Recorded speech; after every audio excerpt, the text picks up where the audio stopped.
great-grandmothers and the dreams of all my great-grandfathers and the way to rise beyond the pain. Oh, live, oh, live, oh, live in me. In the land of I am more than I have been. I am more than I will be. I am all that I am. In the land of I am more than I have been. I am more than I will be. I am all that I am. In the land of I am more than I have been. I am more than I will be. I am all that I am. In the land of I am more than I have been. I am more than I will be. I am all that I am. And the smiles of all the unborn children and the dream of a better day to come and the dance of heaven with the earth. All live, all live, all live in me. Land of I am more than I have been. I am more than I will be. I am all that I am. In the land of I am more than I have been. I am more than I will be. I am all that I am. In the land of I am more than I have been. I am more than I will be. I am all that I am. In the land of I am more than I have been. I am more than I will be. I am all that I am. Been robbed and displaced, abused and displaced. Been robbed and disgraced, abused and disgraced. Been lied to, lies can be seen through in the land. You can't fall from grace in the land. You cannot be heard in the land. There's more than enough in the land. Always at home, always at home, always at home, always at home, always at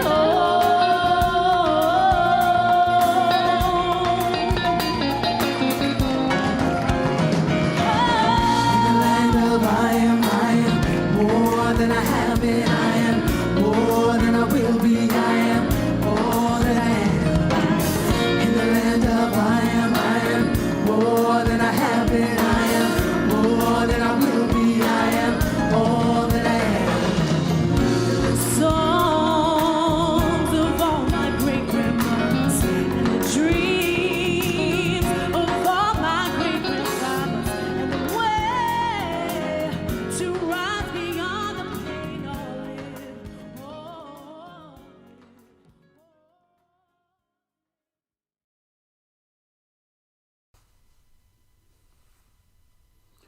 I greet you.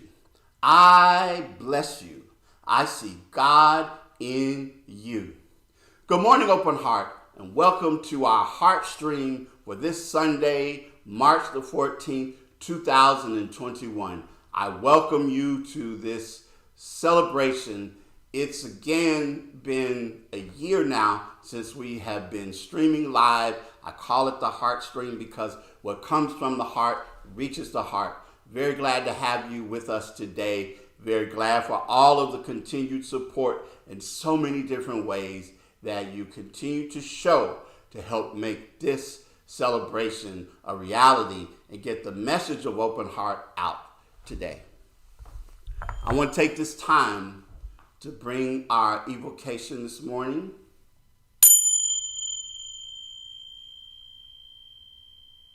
And in this moment, I know that all is unfolding exactly as it should. I know the Spirit continues to move in, through, and as each and every person. and in all that we experience today in this heart stream and beyond. It touches, it motivates, it inspires, it moves, it comforts, it brings all that is needed and necessary for each of us today. We are all made better for having spent this time in this space, in this receptive mode and this giving mode, in the circle of life that is happening here and now. I'm grateful for all the contributions that individuals made to make this celebration, this heartstream possible.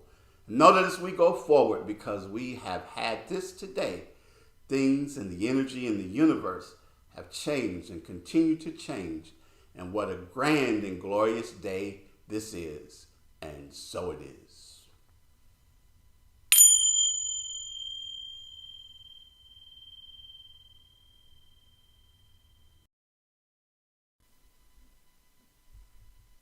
Our theme this month is March Sameness. And our affirmation, I realize a greater truth that comes from within me as being the absolute.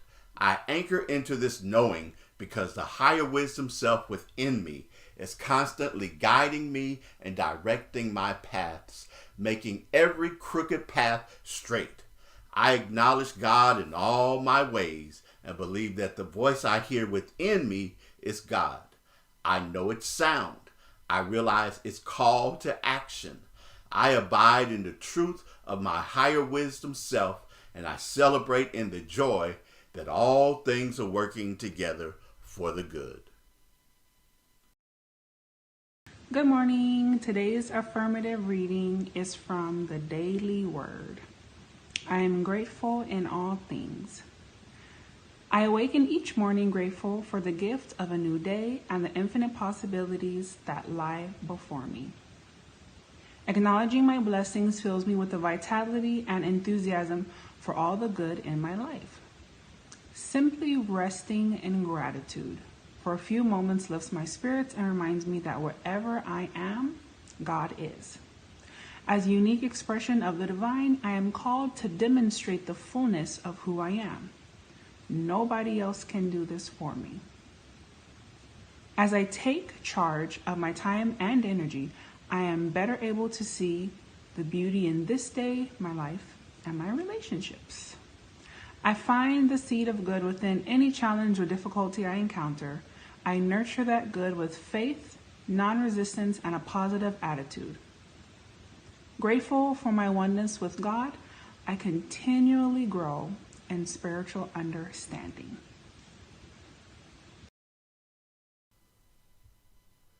Good morning. These are your announcements.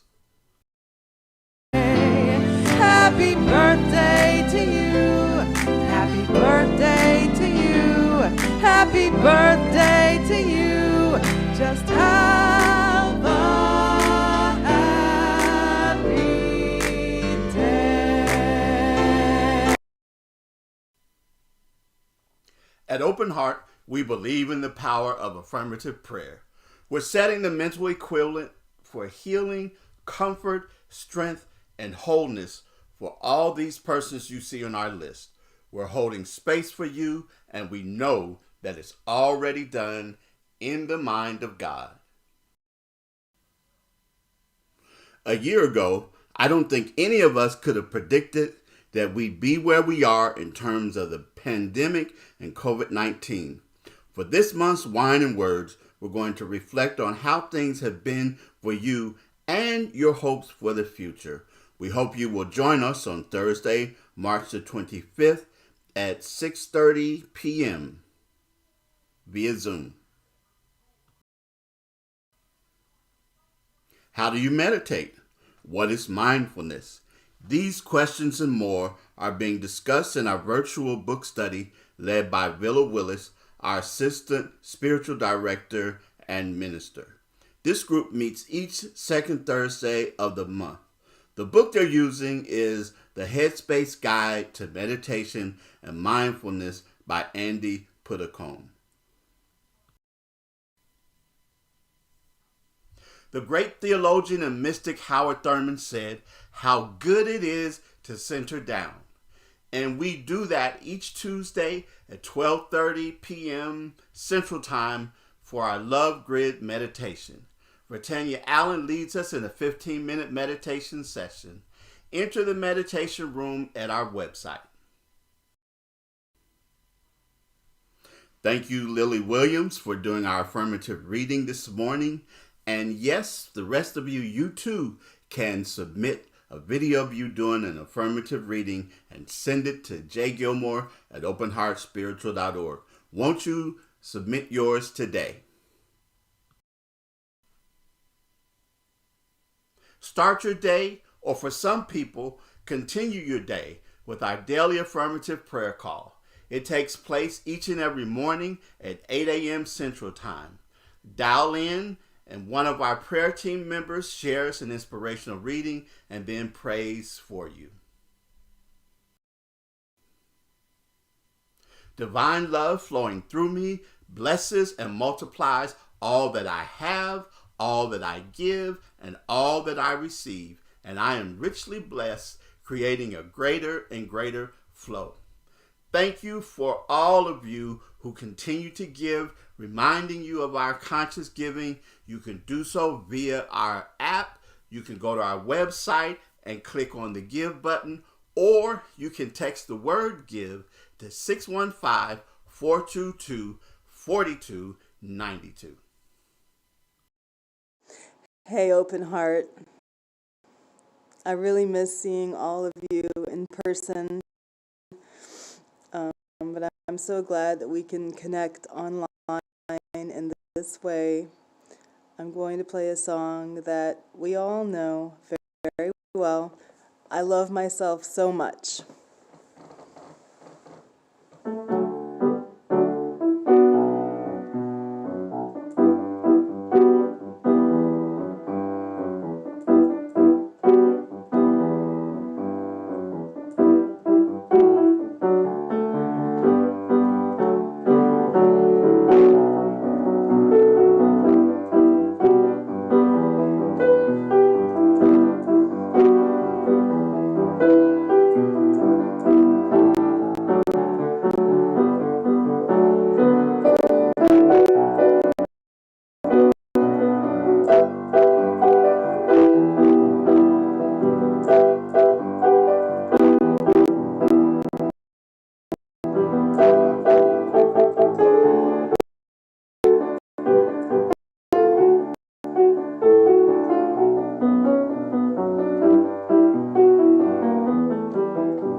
Mary Caroline Page was born on August 6, 1845, in Pagetown, Ohio. As a small girl, she adopted the name Myrtle. Her parents were strict Methodists, but Myrtle rejected their puritanical teachings. For most of her childhood and into adulthood, she experienced many illnesses. Orthodox medicine proved no relief.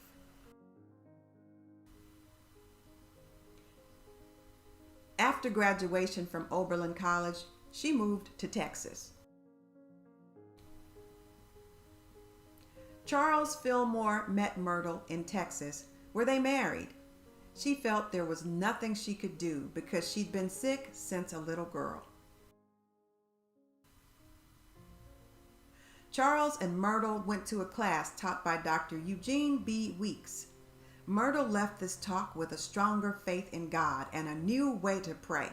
She said, "I am a child of God, and therefore I do not inherit sickness."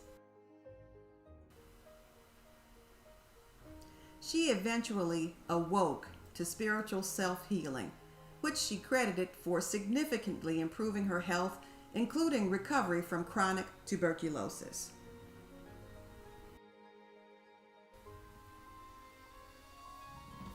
After Mrs. Fillmore's remarkable healing using prayer and affirmations, many friends became excited and interested in how she accomplished this healing.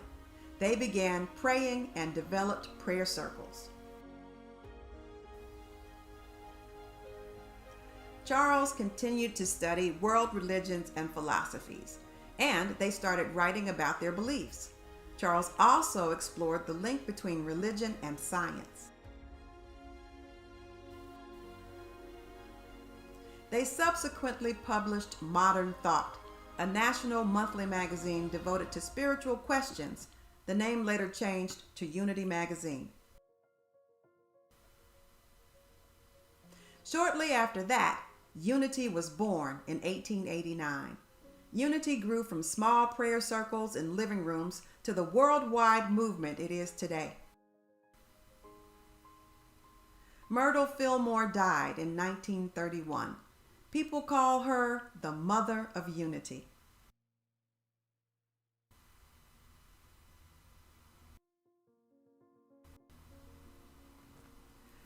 Born on February 28, 1920, the Reverend Dr. Johnny Coleman spent over 60 years in the ministry and brought New Thought, ancient wisdom to thousands, breaking racial and gender barriers and becoming known as the First Lady of New Thought. Johnny Coleman was born in Centerville, Alabama, and was raised in Columbus, Mississippi. The high school valedictorian then moved to Texas to attend Wiley College. There, she played tennis and hoped for a career playing saxophone. She received her bachelor's degree in 1943. She taught in Chicago public schools until being told she had an incurable illness. Not accepting that, and with her mother's support, Johnny Coleman enrolled in the Unity School of Christianity in Missouri. While there, she integrated student housing, which had previously been open only to whites. She was ordained in 1956, at a time the Unity Church ordained few women and even fewer African Americans. But the magnetic, innovative Reverend Johnny Coleman had a way of making religion and theology simple. After ordination, and with a total of 8 members, she founded Christ Unity Temple. She quickly attracted a large following. Historically, Black churches are community anchors, and so it is with the Reverend Coleman's churches. The first building was completed in 1962. By 1973, an addition was needed. In 1979, Reverend Coleman's church became an independent New Thought church and was renamed Christ Universal Temple. By 1985, the congregation, numbering 7,000, moved into its current location, a 100-acre campus at 119th Street and Ashland Avenue, also home to the Johnny Coleman Institute and the Johnny Coleman Theological Seminary. She added a banquet hall offering upscale facilities that were new to the community. Thousands continued to flock to the megachurch and its programs online and on site. I am a channel for God, created and brought on this earth for definite reasons, and I must do that in spite of what you think or what you believe or what you continue to say. I don't have to prove anything to anybody. Drive out to 119th Street, look for yourself. God did it through a channel called Johnny Coleman, with your help and your support.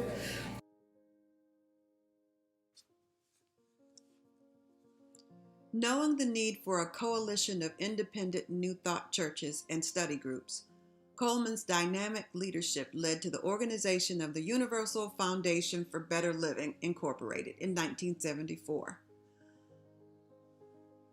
Also in 1974, the Johnny Coleman Institute was established. Thousands of students have graduated and gone on to become licensed JCI teachers and UFBL ministers. An early media pioneer, in the 1970s she hosted a weekly program, Better Living with Johnny Coleman. As her reputation grew, she became a frequent guest on both TV and radio. She preached the universal laws of health, wealth, and well-being, and after recovering from the incurable illness, reached a ripe old age. Always impeccably dressed, she lived in a 22-room mansion with her mother, employed a cook and a chauffeur, and owned a white limo and a yellow Cadillac. No reason the preacher should be poor. The well-respected temple was the site of Harold Washington's funeral. Barack Obama spoke there twice, once before and once while he was president. She retired in 2006, but continued to be active in the church and was most often seen talking with young people. In 2014, at the age of 94, she made her transition. A friend said, Reverend Coleman dedicated herself to helping others lead better lives. She didn't see classes of people. She saw God's children.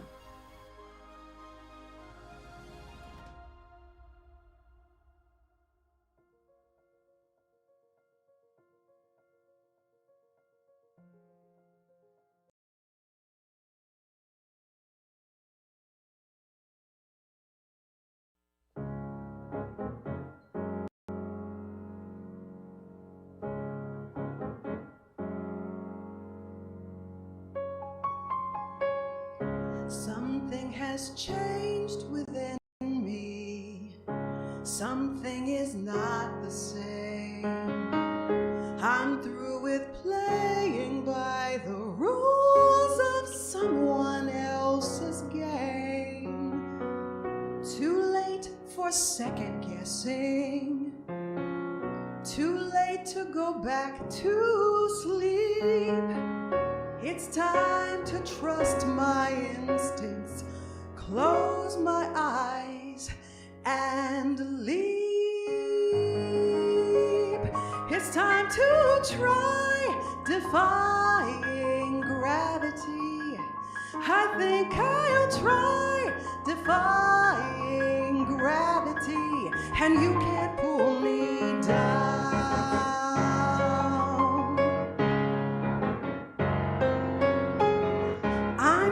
Accepting limits, 'cause someone says they're so. Some things I cannot change, but till I try, I'll never know. Too long I've been afraid of losing love. I guess I've lost. Well, if that's love, it comes at much too high a cost. I'd sooner buy defying gravity. Kiss me goodbye. I'm defying gravity, and you can't pull me down. On this my future is unlimited. And I just had a vision almost like a prophecy. I know it sounds truly crazy and true, the vision's hazy, but I swear someday I'll be up in the sky, defying gravity, flying so high, I'm defying gravity, and you can't pull me down.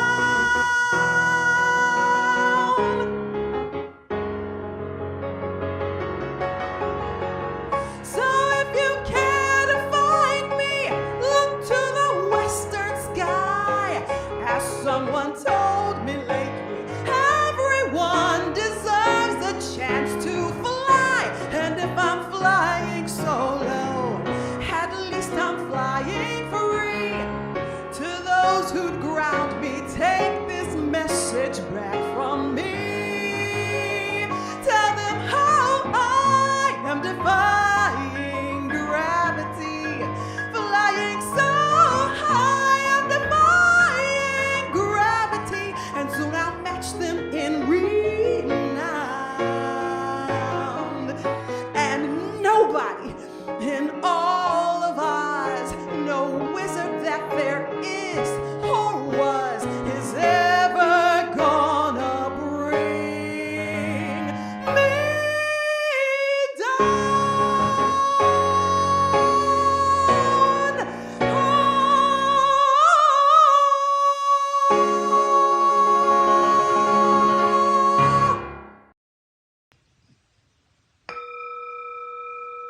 Let the sound of the tone invite you and me and all who are in this sacred space with us to refocus and reset, as there has been singing and announcements and birthdays and information. We now reset and refocus to hear the message. Breathe in and breathe out.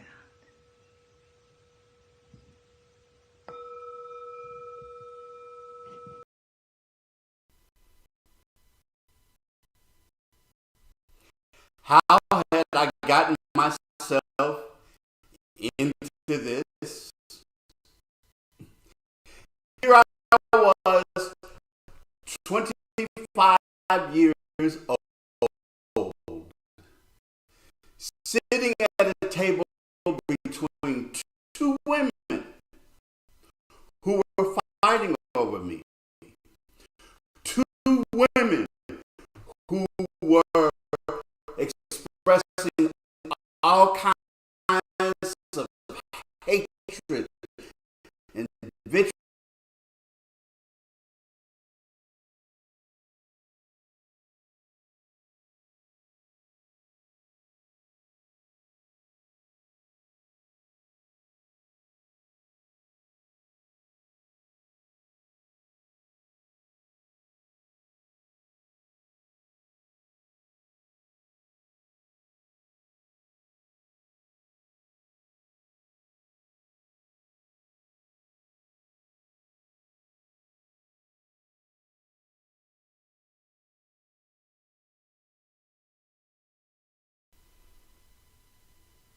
How had I gotten myself into this? Here I was, 25 years old, sitting at a table between two women who were fighting over me. Two women who were expressing all kinds of hatred and vitriol toward one another, who were using all kinds of language and profanity, angry, and the emotions in the room were so tense and fierce as they lashed out at one another. And there I was in between the two of them as they spewed forth all of these things toward one another. How had I gotten myself into this? Well, let's take a step back. I was 25. There were two women that were involved that weren't exactly fighting over me. You see, how I'd gotten into all of this was I was in my first year of being a pastor at my first church. And being a young, idealistic pastor, when I got a phone call one day, and one of the members mentioned about two other members in the church, they were family members whose feud with one another was legendary. They had been angry with one another for so many years. One of the sisters was 80 and the other was 78. And all of these years they had been fighting. But that family member on the phone that day had convinced me, the brand new pastor of the church, that if anybody could bring these two women together, if anybody could solve the feud that had gone on for decades, I was the one. And I took the bait. I believed them. I believed that somehow I would be able to do that. So they arranged for a dinner for us to gather together and to sit down and break bread, as they put it. And then in that context, I would take the opportunity to bring those two women together and have them patch up what they had been feuding about for so long. So we got there that evening. We sat down at the table. One of the women was even in a wheelchair at that point, and they wheeled her into the room. And she saw the other sister, and as they sat there, the peace came over the room. That lasted long enough for me to offer the blessing of the food. And shortly after that, conversation started, and then the anger and the words and the profanity and everything else that they lashed out at one another also started. And as they continued to go on and on, when there was a pause of the things that they said, I finally got a word in edgewise, and I asked the question, what is it that you two are so mad about? Why are you two so much and over these years have been at one another's throat? And what I found out was interesting. They couldn't even really remember why they were mad at one another. One accused the other of trying to poison her one time when she cooked dinner for her. The other mentioned the fact that she had been telling people that one of their other sisters, one who had died, that she had been trying to court her boyfriend. And so all of these things that were flying around, but they really ultimately couldn't remember why it was that they were so angry. They just knew that they were angry. And that particular experience, and I have to say that I didn't bring them together. As a matter of fact, I left that church and moved here to Memphis, but they never solved their feud. But there are two things that I learned from that situation. One was how naive I was, thinking that I could redo years, and matter of fact, decades of anger and feuding between these two women. But the second is how much the mental and emotional energy we can attach to events in our lives, that we can attach to things that happen, even when we don't remember ultimately what the cause of those things are. But the energy is there. The emotion is there. The attachment that it has to us is there. And that's what I want to talk about this morning. We are here in the month of March sameness. Yes, that's right. Remember, traditionally in NCAA basketball, they call this March Madness. But at Open Heart, we've dubbed this the month of March sameness.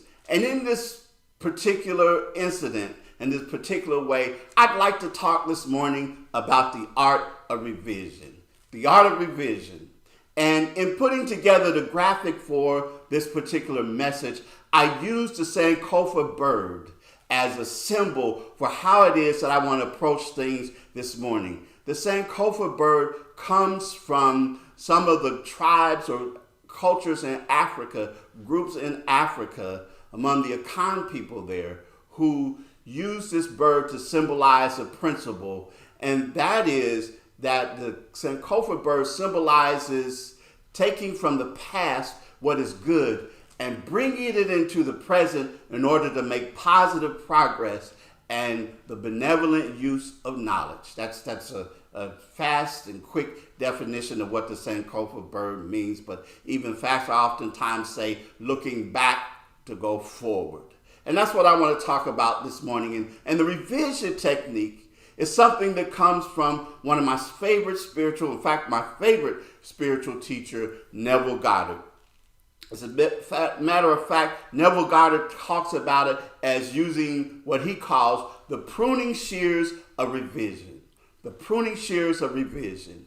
And take, for example, that you had a bad day. Things didn't go well and you find yourself being frustrated all day, being in one of those moods that you just can't get out of. It just was a particularly bad day. So many things had happened, and it seemed like one thing piled onto the other, and the next thing piled onto the next, and finally you found yourself in a really foul mood, and things were really bad for that day. Can anybody relate? I know I can. But let's say that you've had that bad day, and you go to bed at night, and before you go to sleep, you take the time while you're in bed to begin reviewing the events of that day. But rather than going back through and taking yourself all through all of the bad things that happened that day, you do something. You make a shift. You start to think about the conversations and the feelings and the energy and all of the things that happened during that day, but you see them rather in a negative light, see them as you would ideally wish for things to have happened. You see them in that way. You begin feeling the emotions that you would like to have felt in that day. You start to hear the conversations that you'd like to have heard in that day. You make that your ideal day. Rather than it being a bad day, you make it a time and you make it a reflection of a day that is a good and a beneficial day for you, a benevolent day for you, a day in which you find yourself celebrating the magic of the day rather than a bad day. And you allow yourself to really sink into that feeling, to really be there, and to use all of the energy and the emotions, because it's important that you put your feelings into it and you feel the feelings. It's not just a mental exercise, but it's a total exercise where your mind and your feelings and even your body are involved in bringing forth these new recollections of the day and your new review of the day. You know, one of the things that I think is important, because people will say, well, you know, aren't you fooling yourself and all of that? But it's important that we understand some things. First, that we give our memories too much credit. We think that very often we're able to accurately always remember the past and past events and how things happen, but that's not quite so. As a matter of fact, I think about, again, another sibling situation, listening with amusement at two siblings who wanted to have a debate over who received the most punishment when they were growing up as kids. The one who was the older talked about how the fact because they were older, they got all of the whoopings and all of the punishment.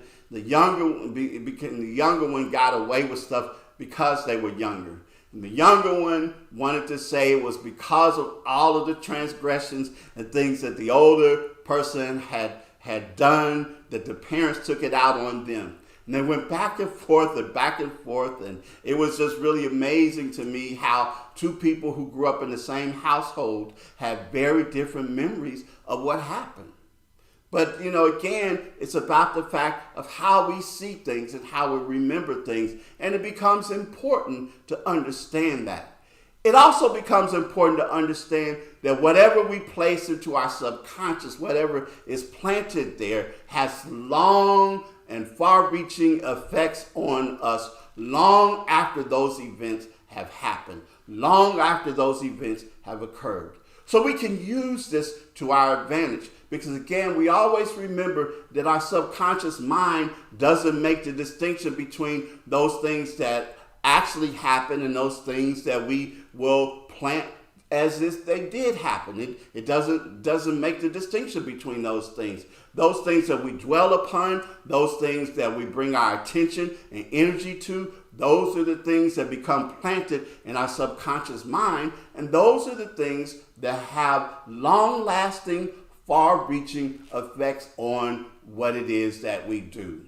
And remember, as I told you last week, if someone is going to condition your mind, it might as well be you. So I want to take this to a whole nother level today when I talk about the art of revision. And I'm going to use myself as an example because I was able to see just how powerful taking those pruning shears of revision that Neville talked about and using them in my own life with an event that had happened, some things that had happened in my life that were really unfortunate and things that were very unpleasant for me. There were things that I used to define myself, how I saw myself for a period of time. It's how I thought other people saw me also during that period of time and beyond, because it was something that was devastating for me in a lot of ways. And so as I saw all of that and how it was affecting how I was trying to move forward with my life, but I couldn't just get quite there because this thing was looming large in my mind and looming large in my emotions and looming large in how I approach things and all of that. And that's when I used this technique and I learned something very important, very powerful, and very positive.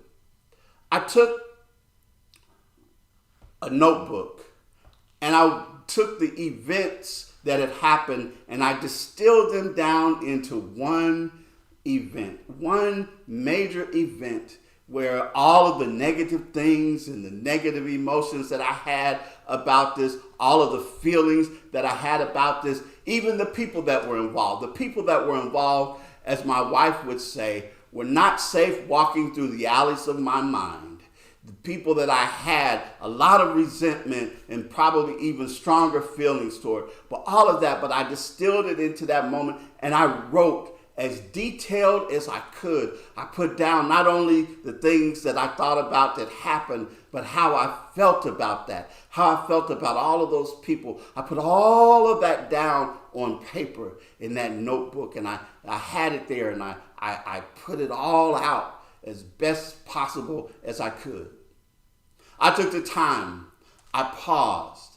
I did affirmative prayer, understanding and knowing that in that moment that I'm not defined by my past. Again, remembering one of the things I say all the time, that principle is not bound by precedent. That what might have happened in the past does not have the power over me. The things that are happening don't have power over me. I continue to affirm those things.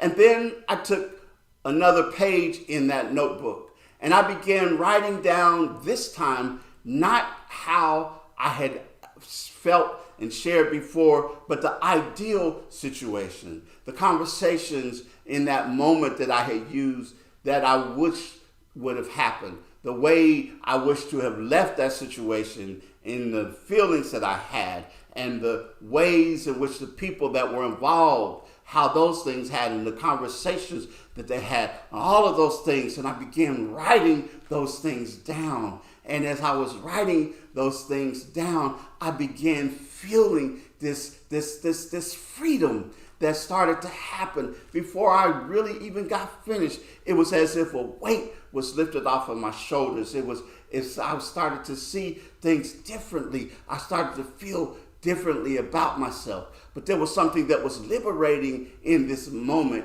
And when I did that, I started to feel ultimately things change. And what happened is I was able to be freed from the mental and emotional attachment that I had made to those events. And more importantly, I also was able to forgive the people that were involved. And I understand that forgiveness is not for other people's sake, but it's for my own sake. And it releases me from being attached to others, those that I don't have a desire to have a connection with, but it allowed me to move forward in that moment And then I felt myself free, because the art of revision was something that I was able to use in that moment and to use with that incident and move beyond and to realize a new day, a new awareness, a new understanding. And it made me really feel the words of Ricky Byers when she sang, "I thank you for being so real." She's singing this about God expressing itself in her life and changing me and touching me, showing me what a beautiful world this world can be. I thank you for all that's revealed, for your changing me and opening my time-blinded eyes to see a glorious possibility, and opening my time-blinded eyes to see a glorious possibility. Won't you try the pruning shears of revision? And as this message closes, I'm going to let Ricky Byers sing about what it is that I've talked about this morning. Peace and abundant blessings. And so it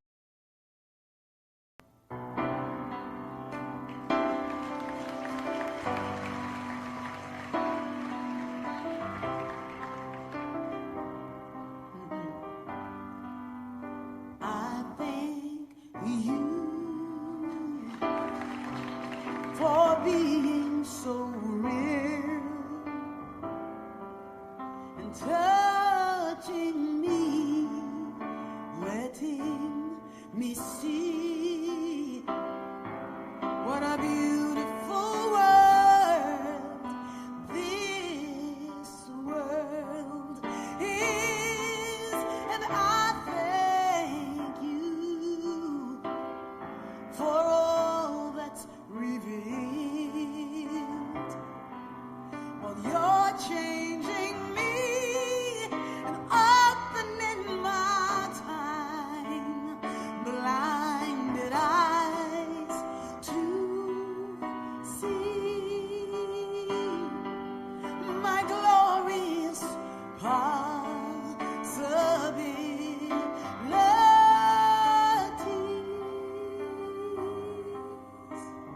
I like this song. Oh, and I pray for strength to keep seeing just like